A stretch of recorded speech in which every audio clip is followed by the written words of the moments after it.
ఈ వీడియోలో మనము సంవత్సర కాలానికి సాధారణ వడ్డీని ఏ విధంగా కనుక్కోవాలో తెలుసుకుంటాము. Finding simple interest for 1 year. ముందు వీడియోలో మనము వడ్డీ అంటే ఏమిటో తెలుసుకున్నాము. అంటే ఏమిటి? అసలుకి అదనంగా చెల్లించే సొమ్మునే మనము వడ్డీ అంటాము. ఇప్పుడు వడ్డీ రేటు అంటే ఏమిటో తెలుసుకుందాము. అప్పుగా తీసుకున్న లేదా డిపాజిట్ చేసిన అసలు మొత్తంపై నిర్ణీత కాలానికి చెల్లించాల్సిన లేదా పొందే అదనపు శాతాన్నే మనము వడ్డీ రేటు అంటాము. సాధారణంగా అయితే 1 సంవత్సరం వడ్డీని అసలుతో కొంత శాతంగా తెలుపుతాము. దీన్నే మనము వడ్డీ రేటు అంటాము. ఇక్కడ 1 సంవత్సరాన్ని ఇంగ్లీష్లో పర్ యానం అంటాము. అయితే ఉదాహరణకు చూడండి, 1 సంవత్సరంకు 12% వడ్డీని మనము వడ్డీ రేటు 12% ఈ విధంగా రాసుకోవచ్చు. 1 సంవత్సరంకు 6% వడ్డీని మనము 6% వడ్డీ రేటుగా ఈ విధంగా రాసుకోవచ్చు. అయితే ఇప్పుడు ఒక ఉదాహరణ చూద్దాము.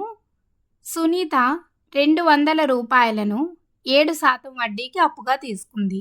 1 సంవత్సరం తర్వాత ఆమె చెల్లించవలసిన వడ్డీ ఎంత అని అడుగుతున్నారు. అయితే ఇక్కడ అసలు ఎంత? 200 రూపాయలు. మరి వడ్డీ రేటు ఎంత? 7%. ఇక్కడ వడ్డీ రేటు 7%. దీని అర్థం ఏమిటి అంటే 100 రూపాయలకు సంవత్సరానికి 7 రూపాయలు వడ్డీని చెల్లించాలి అని అర్థము. మరి ఇక్కడ అసలు ఎంత ఉంది? 200 రూపాయలు. మరి 200 రూపాయలకు ఎంత వడ్డీని చెల్లించాలి సంవత్సరానికి అనేది ఇప్పుడు మనం కనుక్కుందాం. ఇక్కడ 100 నుండి 200 రూపాయలకు చూసినట్లయితే ఏం జరుగుతుంది? 100ని 2తో గుణించడం జరుగుతుంది. కాబట్టి మనం ఇక్కడ 7ను కూడా 2తో గుణిద్దాం. అప్పుడు ఎంత వస్తుంది? 2 ఏళ్ళు ఎంత? 14. కాబట్టి 200 రూపాయలకి 14 రూపాయల వడ్డీని చెల్లించాల్సిన అవసరం ఉంటుంది. అయితే దీన్ని మనం మరో పద్ధతిలో కూడా చేయవచ్చు. అది ఏ పద్ధతి అంటే ఏకవస్తు మార్గం ద్వారా. మనకేం తెలుసు? 100 రూపాయలకి సంవత్సరానికి 7 రూపాయల వడ్డీని చెల్లించాలి అని మనకు తెలుసు. అయితే 1 రూపాయికి అయితే ఎంత వడ్డీని చెల్లించాలి? 7/100 మనం చెల్లించాల్సిన అవసరం ఉంటుంది 1 రూపాయికి.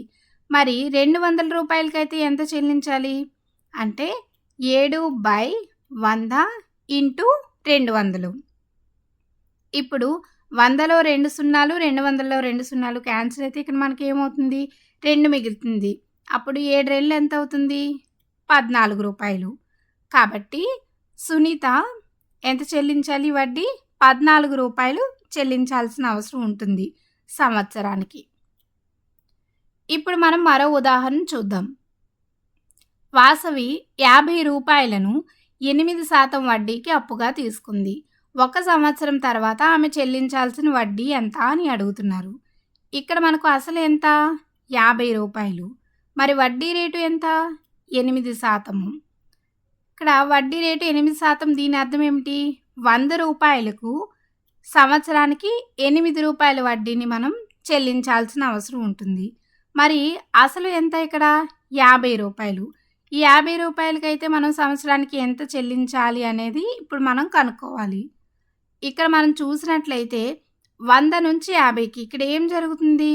100ను 2తో భాగించడం జరుగుతుంది. అంటే 100లో సగము 50 అవుతుంది. అలాగే 8ని 2తో భాగించినట్లయితే ఎంత వస్తుంది?